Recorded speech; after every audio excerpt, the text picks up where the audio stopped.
Assalamualaikum everyone. Welcome to my YouTube channel. The topic we have to discuss today is from first year chemistry chapter number 1, that is relative atomic mass. So आज हम relative atomic mass के बारे में study करेंगे students. relative atomic mass. सबसे पहले तो हम देखेंगे कि atomic mass किसे कहा जाता है. एटॉमिक मैस देखने के बाद फिर हमें समझ आएगी रिलेटिव एटॉमिक मैस की. तो एटॉमिक मैस होता है sum of number of protons and neutrons present in the nucleus of an atom. एक एटम के न्यूक्लियस में जितने प्रोटॉन्स और न्यूट्रॉन्स होते हैं उनके सम को एटॉमिक मैस कहा जाता है, जिसको हम रिप्रेजेंट करते हैं ए से. सपोज़ अगर हम ऑक्सीजन की एग्जांपल ले लेते हैं तो ऑक्सीजन का एटॉमिक मैस है 16, बिकॉज ऑक्सीजन के पास न्यूक्लियस में 8 प्रोटॉन्स होते हैं और 8 न्यूट्रॉन्स होते हैं. सो ऑक्सीजन का एटॉमिक मैस हो गया 16. इसी तरह अगर मैं कार्बन की एग्जांपल लूँ तो कार्बन का एटॉमिक मैस है जी 12, क्योंकि कार्बन के पास न्यूक्लियस में 6 प्रोटॉन्स हैं और 6 ही न्यूट्रॉन्स हैं. राइट.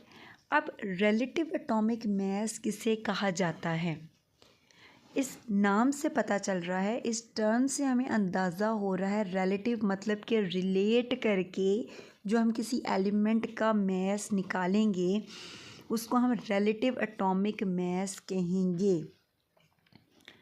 किसी एलिमेंट के एटम के मैस को जब हम क्या करके कंपेयर करके रिलेट करके फाइंड आउट करेंगे. अब रिलेट किसके साथ करना है, असल मुद्दा ये है.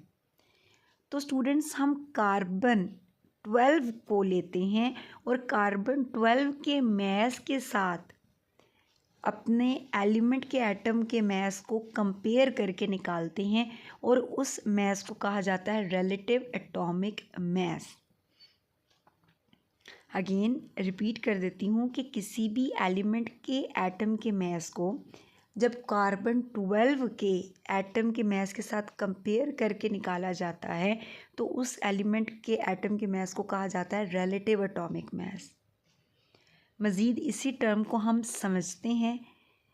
पहले तो देखिएगा, अगर हम एक स्टैंडर्ड अगर फिज़िकल बैलेंस की बात करें, क्या होता है, एक पैन में हमने वेजिटेबल्स ले ली और एक दूसरे पैन में हमने ले लिया 1 किलोग्राम वेट.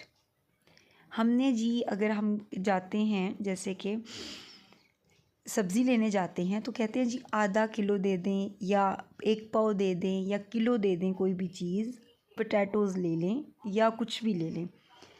तो वो क्या किया करता है, जो शॉपकीपर है वो हमें वेजिटेबल्स का जो मैस है वो एक स्टैंडर्ड यूनिट केजी के वेट के साथ कंपेयर करके देता है कि जी आपको 1 केजी चाहिए, तो वो क्या करेगा 1 केजी वेट के साथ कंपेयर करके हमें हमारी वेजिटेबल्स दे देगा. तो उसने ये वेजिटेबल्स का मैस कैसे निकाला, कंपैरिजन से, रिलेट करके. लेकिन क्या अगर हम ऐसे ही 1 किलो वेट ले लें एक पैन में, 1 केजी वेट के साथ अगर हम इसी तरह हाइड्रोजन एटम का मैस कंपेयर करके निकालना चाहें तो क्या ऐसा पॉसिबल है. तो ऐसी हम हाइड्रोजन का या किसी भी एलिमेंट का किसी भी एटम का मैस फाइंड आउट नहीं कर सकते. क्यों, because atom is very very small. Atom बहुत स्मॉल होता है, वो तो हमें इलेक्ट्रॉन माइक्रोस्कोप से नज़र आता है. तो 1 केजी वेट ये तो बहुत बड़ा स्टैंडर्ड है, इसके साथ तो हम हाइड्रोजन एटम को कंपेयर ही नहीं कर सकते. तो हमें किसी भी एटम का अगर मैस फाइंड करना है तो हम कोई ऐसा स्टैंडर्ड लेंगे जिसके साथ हम कंपेयर करके मैस फाइंड आउट कर सकें किसी भी एटम का. तो क्या किया गया, तो बेसिकली कार्बन 12 को क्या किया गया, स्टैंडर्ड लिया गया. ऐसे ही है ना, जैसे अभी हमने डेफिनेशन पढ़ी कि कार्बन 12 एटम के मैस को हमने स्टैंडर्ड लिया. इसके साथ हमने क्या किया, किसी भी एलिमेंट के एटम का मैस कंपेयर किया ठीक है। सपोज हमने नाइट्रोजन है, नाइट्रोजन को कार्बन 12 के मैस के साथ कंपेयर करके हमने जो मैस निकाला उसे हम कहेंगे नाइट्रोजन का रिलेटिव एटॉमिक मैस।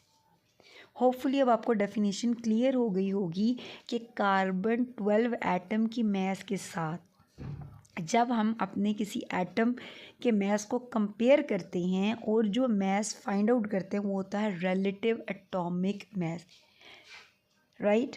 मतलब कि हम इसमें कार्बन 12 को स्टैंडर्ड ले रहे हैं, ठीक है। कार्बन 12 को हमने स्टैंडर्ड लिया है। ये भी हम देखेंगे कि कार्बन 12 को हम क्यों स्टैंडर्ड लेंगे। अब क्वेश्चन आता है कि जो एटम्स के मैसेज हैं उसके लिए हमने यही स्केल क्यों निकाला, AMU relative atomic mass unit scale ही क्यों निकाला।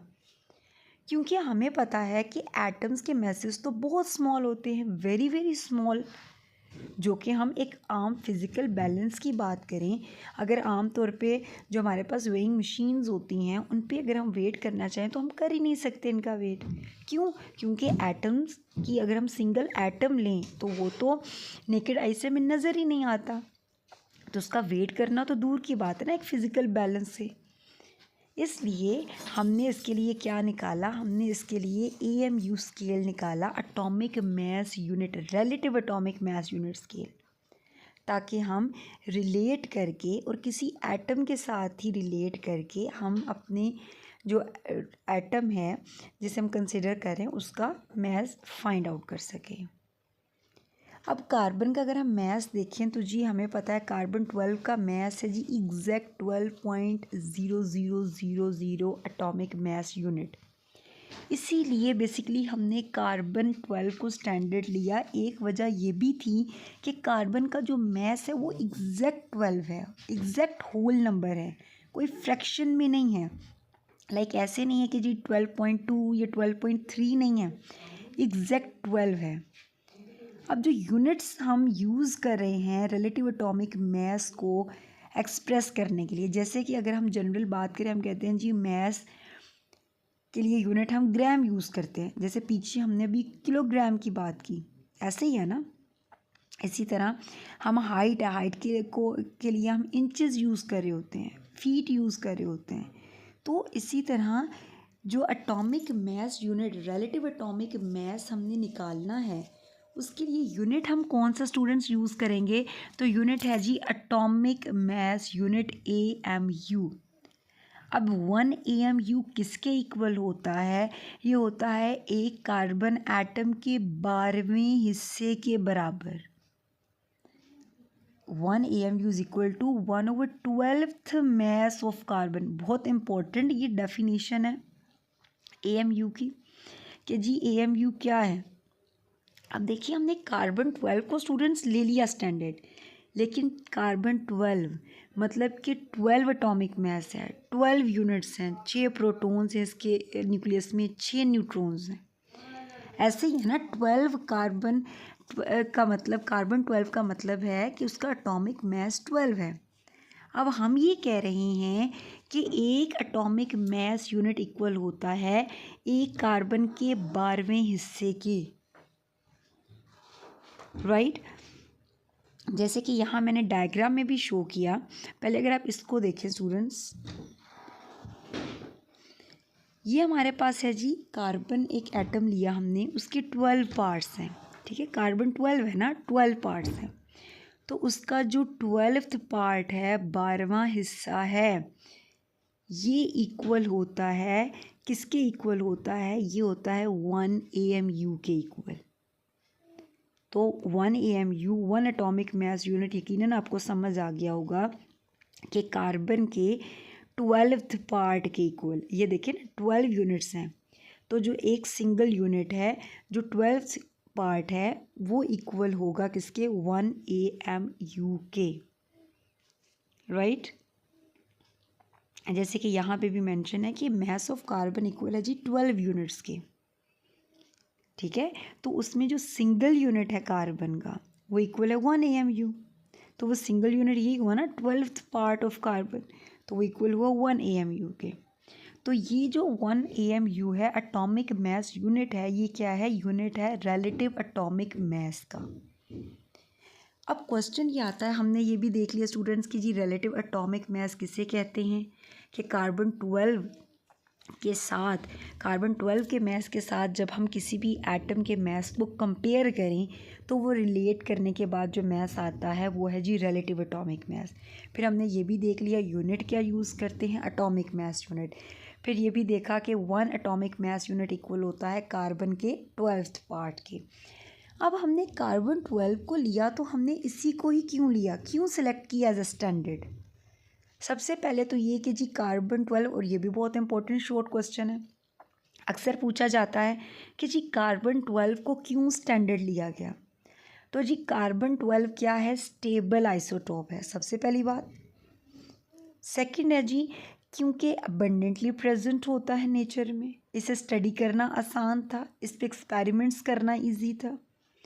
थर्ड, एटॉमिक मास जो कार्बन का है वो एग्जैक्ट है 12.0000 AMU, मतलब कोई फ्रैक्शंस में नहीं है, होल नंबर है।